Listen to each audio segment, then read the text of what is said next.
ሰላም ጤና ይስጥልን እየተወደዳችሁና የተከበራችሁ አድማጭ ተመልካቾቻችን እንደምንቆያችሁን የለተሰኞ ግንቦት 10 2018 ዓ.ም ሰበር መረጃዎችን ይዘንላችሁ ቀርበናል። መረጃዎቻችን ቶሎ እንዲደርሷችሁ ዩቲዩብ ቻናላችንን ሰብስክራይብ፣ ላይክ፣ ሼር በማድረግ አብራችሁን ቆዩ። የህወሓት ጽሕፈት ቤት መቀመጫውን ወደ አክሱም ከተማ መቀየሩ ተሰምቷል። የህወሓት ጽሕፈት ቤት በመቀሌ የነበረውን ቢሮዎቹን ጠቅልሎ በመውጣት በአሁኑ ወቅት መቀመጫውን በታሪካዊቷ አክሱም ከተማ ማድረጉ ተገልጿል። ይህ እርምጃ መንበረ ሰላማ ካሳለፈው ውሳኔ ጋር በተያያዘ አክሱምን የትግራይ መንግስት ማዕከል ለማድረግ የታለመ ስልታዊ እንቅስቃሴ መሆኑም ታውቋል። በተጨማሪም የዶክተር ደብረጽዮን ቡድን የትግራይ ጊዜያዊ አስተዳደር የፕሬዝዳንት ጽሕፈት ቤቱ ይፋ ገጽ ላይ ዶክተር ገብሩን በማሰር የይለፍ ቃሉን ወይም ፓስዋርዱን በመቀበል በይፋ ስራውን መጀመሩም ተነግሯል።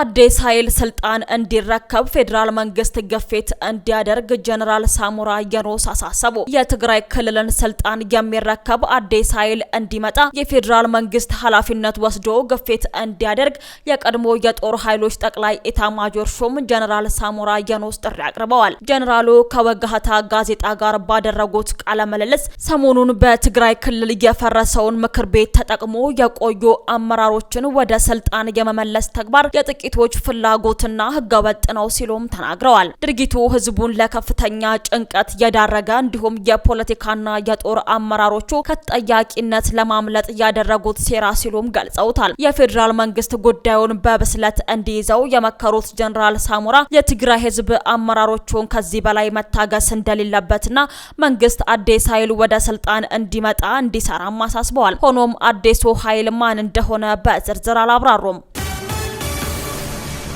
በህወሓት ጫና ከትግራይ የሸሹ የፖለቲካ ኃይሎች ክልሉን መልሶ ለመቆጣጠር ያስችለናል ያሉትን ምክር ቤት በአዲስ አበባ መስርተዋል። እንደ ጌታቸው ረዳና ጀነራል ጻድቃን ገብረተንሳይ ያሉ የህወሓት ተቃዋሚዎች የመሰረቱት የትግራይ ሰላምና ለውጥ ምክር ቤት የተሰኘ ተቋም ነው። ምክር ቤቱ የተመሰረተው በአፋር ክልል የሚንቀሳቀሰውን ሀራ መሬት ወይም የትግራይ ለውጥ ኃይል ታጣቂ ቡድን አዛዥ ጀነራሎችን አቅፎ መሆኑም ተገልጿል። በአዲስ አበባ ከተማ መመስረቱ የተነገረለት የለውጥ ኃይሉ ምክር ቤት ህወሓትን አስወግዶ ትግራይን ለመቆጣጠር የሚሰራ ነው ተብሏል። በህወሓት ግፊት ከትግራይ የወጡ የፖለቲካ ኃይሎችና አፋር ክልል የተመሸገው ታጣቂ ቡድን በቀጣይ ስለሚኖራቸው የጋራ ትግል ሲመክሩ መሰንበታቸውም ተገልጿል። በተያያዘ ዜና አቶ ጌታቸው ረዳ አዲስ ተመሰረተ በተባለው የትግራይ ለውጥ ምክር ቤት ላይ ባደረጉት እጅግ አነጋጋሪ ንግግር ስለ ኤርትራ መንግስት ወይም ሻዕቢያ ወቅታዊ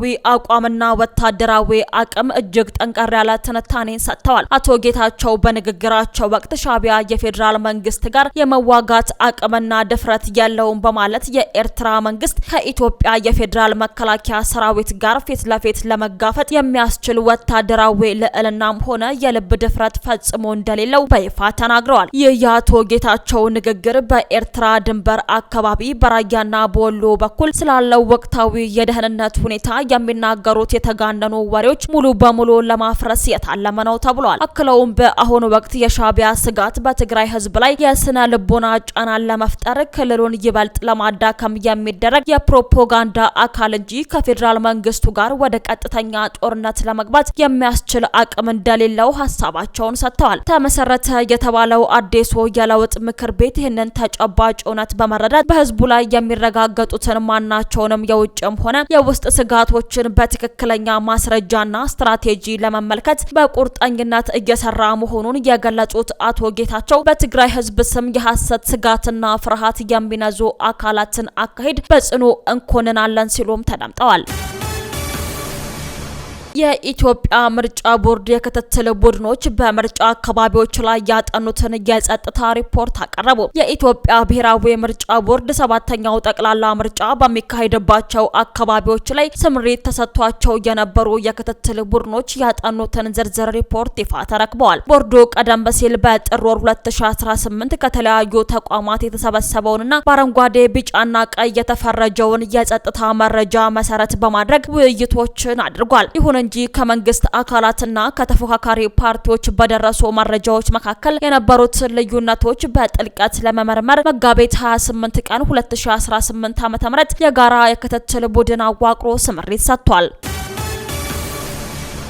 በዶክተር ደብረጽዮን የሚመራው የትግራይ ክልል አስተዳደር የግንቦትና ሰኔ ወራት ደሞዝ እንዳይከፈል ማገዱ ተሰምቷል። በዶክተር ደብረጽዮን ገብረ ሚካኤል የሚመራው የትግራይ ክልል ርዕሰ መስተዳደር ጽሕፈት ቤት የክልሉ የመንግስት ሰራተኞች የግንቦትና የሰኔ ወር ደሞዝ ለጊዜው እንዳይከፈል ማገዱ ታወቀ።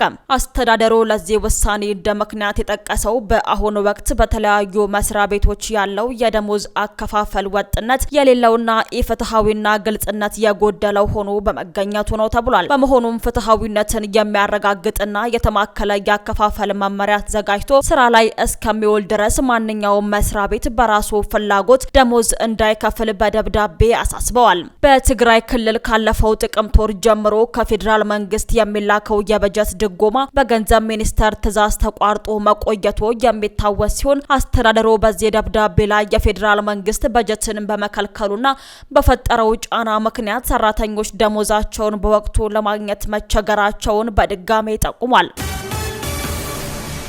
የብልጽግና ፓርቲን ምርጫ ማስታወቂያን የቀደደ ተከሳሽ የቆሻሻ ማጠራቀሚያ ጉድጓድ እንዲቆፍር ተወሰነበት። በሀዲያ ዞን በጊምቢቾ ከተማ የሚኖረው ተከሳሽ ግንቦት 2 ቀን 2018 ዓ.ም ከቀኑ 10 ሰዓት ተኩል ገደማ በጊምቢቾ ከተማ ልዩ ስሙ ቀጠና 03 መንደር 19 ተብሎ በሚጠራው አካባቢ በአንድ የሕክምና ተቋም ግድግዳ ላይ የተለጠፈውን የብልጽግና ፓርቲ የምርጫ ምልክት ማስታወቂያ መገንጠሉ ተገልጿል። ድርጊቱን ሲፈጽም በዕለት ስምሪት ላይ በነበሩ የፖሊስ አባላት በህግ ቁጥጥር ስር ሊውል እንደቻለ የከተማው አስተዳደር ኮሙኒኬሽን ጉዳዮች ጽሕፈት ቤት አሳውቋል። የግለሰቡ ድርጊት የፈጸመው ሆን ብሎ የምርጫ ሂደቱን ለማደናቀፍ በማሰብ በመሆኑ የጥፋተኝነት ፍርድ መሰጠቱም ተገልጿል። በመሆኑም በቅጣት አወሳሰን መመሪያ መሰረት በእርከን 2 ከ10 ቀን እስከ 6 ወር በመሆኑም በቅጣት አወሳሰን መመሪያ መሰረት እርከን 2 ከ10 ቀን እስከ 6 ወር ቀለል ያለ እስር ወይንም ከ10 ቀን እስከ 6 ወር የግዴታ ስራ የሚያስቀጣ ሲሆን ፍርድ ቤቱ የተከሳሽን ያለፈ የህይወት ታሪክ የድርጊቱን አፈጻጸም ከግምት ውስጥ በማስገባት የግዴታ ስራ አማራጭን ወስኖበታል። በውሳኔው መሰረት ተከሳሽን ያርማል፣ ያስተምራል፣ ሌሎችን ያስጠነቅቃል በሚል ለ2 ወራት በሳምንት 3 ቀን በየዕለቱ 2 ሰዓት በጊምቢቾ ከተማ አስተዳደር በማዘጋጃ ቤት አገልግሎት ጽሕፈት ቤት አማካኝነት የሚሰራ የደረቅ ቆሻሻ ማስወገጃ ጉድጓድን እንዲቆፍር በማለት ውሳኔ አስተላልፏል። የጊምቢቾ ከተማ አስተዳደር የመጀመሪያ ደረጃ ፍርድ ቤት ፕሬዝዳንት ዳኛ ቤኔዘር ላምቦሬ ባስተላለፉት መልእክት ወቅቱ የምርጫ ወቅት ስለሆነ ህብረተሰቡ ማንኛውንም አይነት ከምርጫ ጋር ተያይዞ እንቅስቃሴዎችን በሚያደርጉበት ጊዜ ህጉን በጠበቀ መልኩ ሊሆን እንደሚገባ አሳስበዋል።